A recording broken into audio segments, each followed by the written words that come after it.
नमस्कार प्रिय विद्यार्थियों, योग प्रशिक्षण कोर्स भाग 32 के अंदर आप सबका हार्दिक अभिनंदन है। और आज का जो विषय है वह आप देख रहे हैं धनुरासन का है। सरल धनुरासन है, ये सहजता से सभी कर सकते हैं, कोई कठिन नहीं है। इसके बाद आगे हम देखेंगे वो जो है वो बड़ा होता है, इसका पूर्ण धनुरासन प्रकार का अगला भाग में कभी देखेंगे।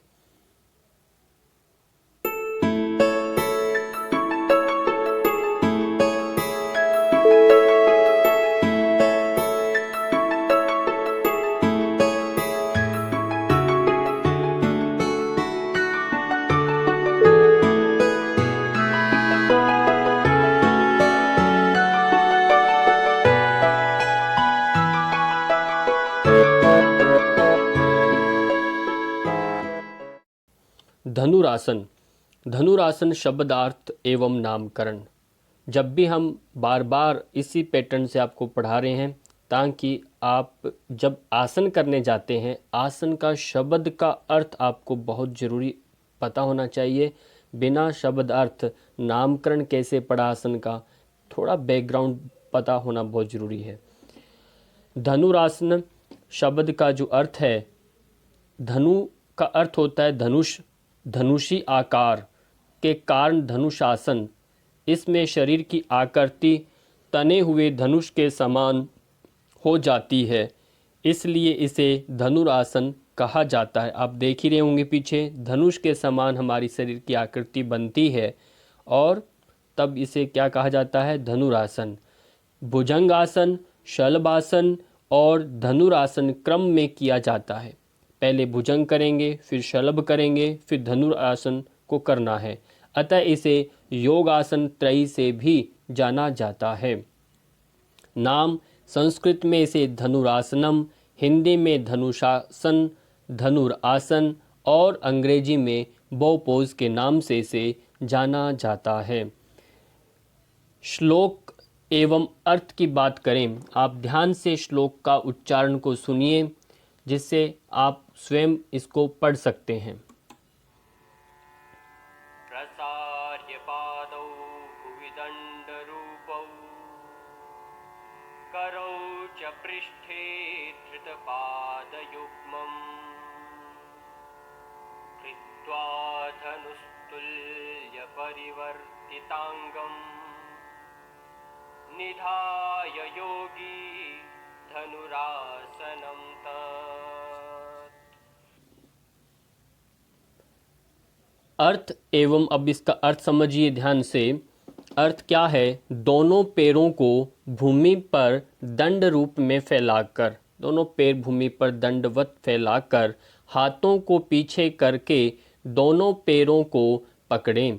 इसके बाद शरीर को धनुष के समान करके अंगों को परिवर्तित करें, इधर उधर पलटें इसे। ये दाएं बाएं पलटना भी होता है जो हम सामान्यतः नहीं करते। प्राचीन जो लोग हैं, प्राचीन जो हठ अभ्यासी हैं, वो इसको करते भी हैं। पेट का मोटापा इससे कम होता है, पर हम नूतन अभ्यासी इसको आजकल देखने में बहुत कम देखने को ही मिलता है। पर ये वास्तव में दाएं बाएं करवट लेकर के इसको किया जाता है। घेरण संहिता का ये आसन है, दूसरे अध्याय का 18 नंबर श्लोक है। आप चाहें वहाँ भी इसे देख सकते हैं। आसन का क्रम ध्यान से देखिए। सर्वप्रथम इसमें उदर के बल लेट जाते हैं, पेट के बल आपने लेटना है। फिर पैरों को पीछे की ओर मोड़कर एड़ियों को नितंबों के समीप लाते हैं, बिल्कुल मोड़कर आप फोल्ड करके ले आएंगे। उसके बाद पैरों के टखनों को हाथों से पकड़ लेते हैं। आप पूरक करते हुए धीरे से पकड़े हुए पैरों को ऊपर की ओर खींचते हैं। पूरक यानी श्वास भरते हुए ऊपर की ओर खींचते हैं। जांघें, सिर और छाती तीनों को एक साथ आप जमीन से उठा लेंगे। अंतिम स्थिति में साधक श्वास को क्षमता अनुसार ही रोके, अन्यथा मंद गति से श्वास प्रश्वास यानी श्वास लेना, इनहेल एक्सेल को करता रहे। शरीर का आकार धनुष के समान हो जाता है इसको करते समय। और फिर रेचक यानी श्वास छोड़ने के साथ वापस आएं और क्रमशः छाती व जांघें भूमि पर स्पर्श कराएं व पाँव को छोड़ दें और सामान्य स्थिति में आ जाएं।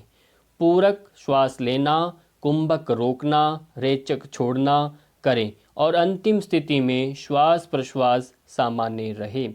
कालावधि की बात करें, इस आसन को करते समय 15 से 1 मिनट तक आप इसे रोक कर रख सकते हैं अथवा यथाशक्ति अनुसार धीरे धीरे अभ्यास को आप बढ़ाएं, कम कर सकते हैं, बढ़ाएं, पर न्यूनतम मैंने सेकंड्स बताए हैं तो उतना 15 से 1 मिनट तक, 15 से 1 मिनट नहीं, 15 सेकंड से 1 मिनट तक, यहाँ थोड़ा सा आप ध्यान दीजिएगा, 15 सेकंड से 1 मिनट तक आपको ये अभ्यास करना है।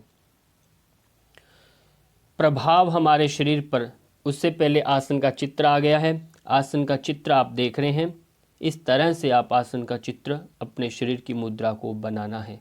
जहाँ कहीं भी करें साफ सुथरा समान बिल्कुल वातावरण होना चाहिए, शांत होना चाहिए।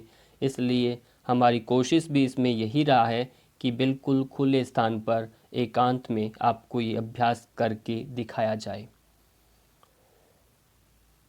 प्रभाव, शारीरिक प्रभाव देखेंगे। सबसे पहले 3 तरह के प्रभाव होते हैं, बार बार आपको इसीलिए याद कराया जा रहा है। शारीरिक प्रभाव, मानसिक प्रभाव और आध्यात्मिक स्तर पर जो प्रभाव कैसे पड़ता आसन का, इसको तीनों भागों में बांट करके दिखाया गया है।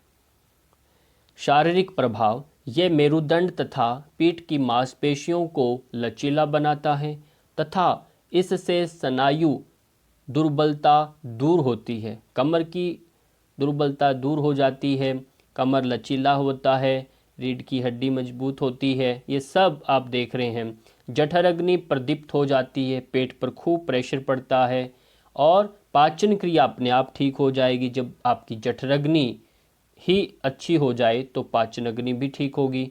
यह कब्ज और पित्त और वायु विकारों को दूर कर देता है, पेट में कब्ज होने नहीं देता। अपान वायु इतनी एक्टिव हो जाती है, लीवर इतना सक्रिय हो जाता है जिससे पित्त से संबंधित कोई रोग नहीं बनता। वायु विकार, आपका शरीर में गैस बनना, अजीर्णता की जो शिकायत से जो समस्याएं होती हैं वो इससे ठीक होती हैं।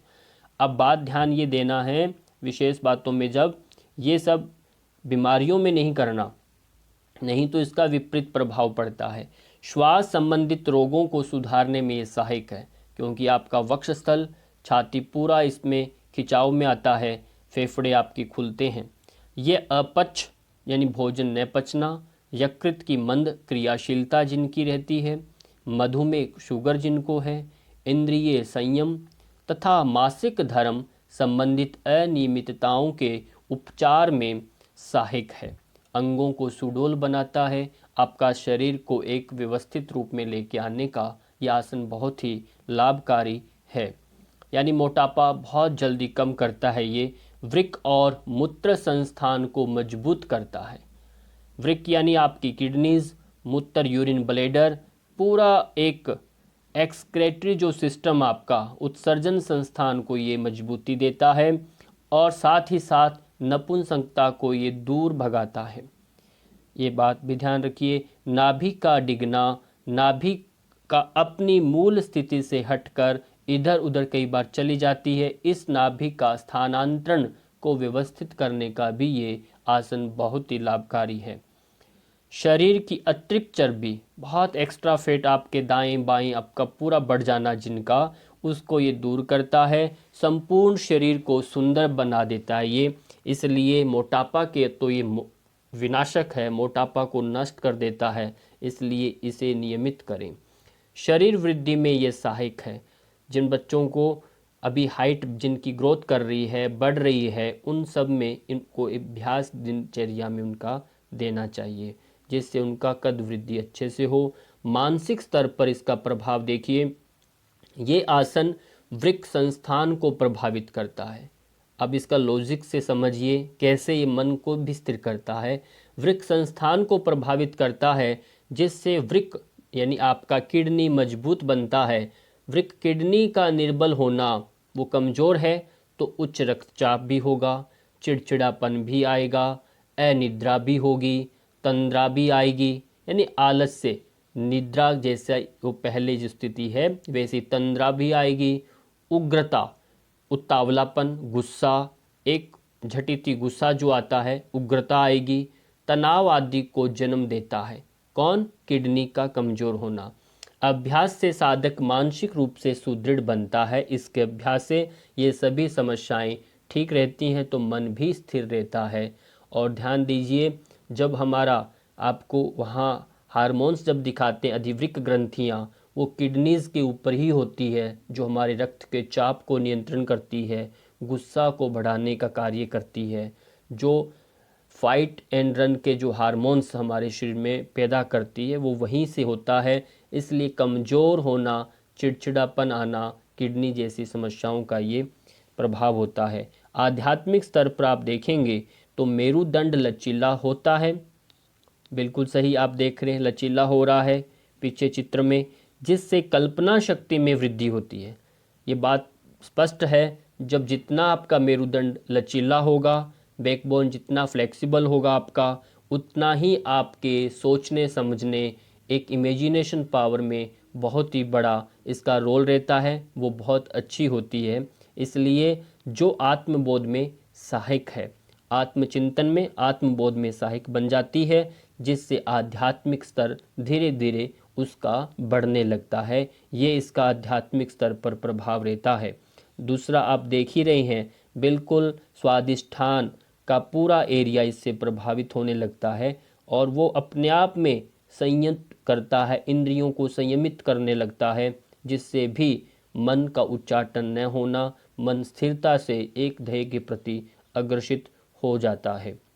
मांसपेशियों पर प्रभाव देखिए, मांसपेशियों में बिल्कुल पेट का, वक्षस्थल का पूरा शक्ति का पूरा फैलाव, इंटेस्टाइन, पूरा मांसपेशियां अंदरूनी पेट की, और थाइस का अपर, बैकबोन पीछे, पिंडलियां, हाथों की कलाई, कंधों का, इसमें शोल्डर्स का भी। इस तरह से इनके आप नाम को भी देख सकते हैं। ये पूरा का पूरा जो प्रभाव है मांसपेशियों पर है। मांसपेशियों के साथ साथ आप ये भी जान लें इनका चक्रों पर प्रभाव क्या होता है। प्रथम है मूलाधार चक्र। मूलाधार चक्र जो है ये स्वादिष्ठान सेकंड वाला आ गया है। मूलाधार चक्र, ये क्रम थोड़ा गलत हुआ है, ये आपका मणिपुर चक्र आया है, और दूसरा है ये विशुद्ध चक्र है ये, और इसके बाद आपका आया है आज्ञा चक्र है इसके अंदर, और अंतिम जो इसमें चक्र आया है वह है मूलाधार चक्र। इन चक्रों पर प्रभाव इसके अभ्यास से पड़ता है। ये हमारे 5 जो चक्र हैं, इन सब का प्रभाव इस आसन के माध्यम से पड़ता है। इसी के साथ ग्रंथियों पर आप देखिए, ये आसन समस्त ग्रंथियां, पूरे शरीर की ग्रंथियों को प्रभावित करता है, परंतु विशेष रूप से ये क्लोम ग्रंथि जो हमारी आंतों के पास की जो ग्रंथि को प्रभावित करता है, और जिससे इंसुलिन, दूसरा क्लोम जो है आपका पेनक्रियास के आसपास का जो ग्रंथि है, उसको इंसुलिन का स्राव संतुलित होने लगता है। एड्रिनल ग्रंथि भी हार्मोन्स का स्राव ठीक करने लगती है। इसलिए ये पूरे शरीर के अंदर इनका विशेष प्रभाव रहता है। ग्रंथियों की दृष्टि से भी देखें तो पूरा पेट, पूरा आसपास की सभी ग्रंथियां इससे प्रभावित होती हैं। और आसन से पूर्व करने योग्य जो अभ्यास हैं वो भी ध्यान से देखिए। इस आसन से पहले मैंने 3 आसन बताए, भुजंग भी करें, शलभ भी करें, नौका भी करें। नौकासन आपको करना है इसके अभ्यास से पहले, भुजंगासन भी करना है और शलभासन भी करना है। इन तीनों आसनों को कर लें जब, तब जाकर के आप धनुरासन की स्थिति में आएंगे, धनुरासन को करेंगे, जिससे पूरा कमर में अचानक कोई खिंचाव, पेट भी व्यवस्थित हो जाता है। जब हम ये 3 आसन पहले कर लेते हैं तो कमर की मांसपेशियों में अचानक खिंचाव नहीं आता। इसलिए आसनों का पूर्व और आसन के बाद कौन से अभ्यास करें, ये बहुत मायना रखता है, और तभी जा कर के आपका सही तरीके से एक अच्छे से उसका लाभ मिल पाता है। ये कोर्स जो है ये योगा प्रशिक्षण कोर्स है। इसके अंदर हम क्या देखते हैं कि योग सीखना है पर हमें कराना भी है।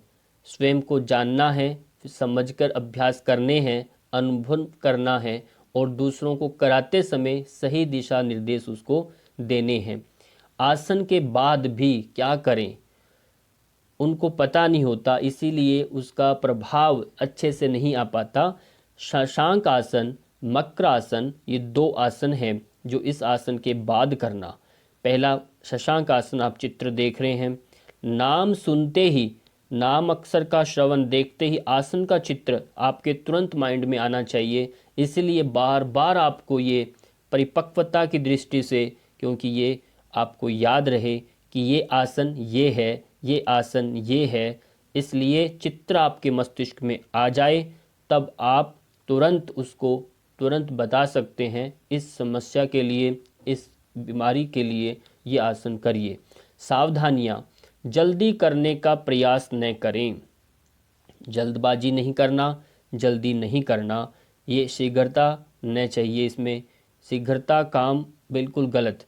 इसको खाली पेट करना चाहिए, खाली पेट, बिल्कुल खाली पेट चाहिए तब करें। ऐसा नहीं पेट में अभी मल भरा हुआ है, पेट साफ नहीं है, सोच निवृत्ति नहीं हुआ, तो ऐसी स्थिति में नहीं करना। आंतों पर गलत प्रेशर पड़ता है, छाती में पेन हो सकता है, हवा का रुख अपान वायु का बिगड़ने से शरीर में कई विकृतियां आ सकती हैं। इसका ध्यान रखना, पेट का पूर्ण खाली होना जरूरी है। हृदय विकार जिनको है, ये पूरा देखो मांसपेशियां अग्रभाग पर खिंचाव आने से हृदय की मांसपेशियां इससे खिंचती हैं। उच्च रक्तचाप, आंत्र वृद्धि हर्निया, आंत्र रोग जिनको है, वृक्क विकार है, अमल पित्त विकार जिनको अल्सर है, कमर दर्द है, आदि रोगों में इस अभ्यास को न करें। ये बात आपने ध्यान रखना है। ऐसा नहीं कि ये सब बीमारियां हैं और आप अच्छी अच्छी बातें बता करके उत्साहित होकर करवा दें, ऐसा नहीं। इसके साइड बातें भी ध्यान रखना। विशेष बातों में प्रारंभ काल में साधक घुटनों को दूर दूर रखकर कर सकता है, ये इतना आपको छूट दिया जाता है। पाँव में अंतर ले, कंधों के समान अंतर ले सकता है, उतना अंतर करके वो अभ्यास करे, परंतु नियमित अभ्यास करने के बाद उनको आपस में धीरे धीरे पाँव को मिला लेना है, उनको दूर नहीं रखना। अगला, उदर पर अधिक दबाव लाने के लिए, पेट पर ज़्यादा दबाव लाने के लिए मेरुदंड को ज़्यादा खिंचाव दिया जाए, मेरुदंड को ही खिंचाव दिया जाए, न कि हाथों से पैरों को दबाया जाए।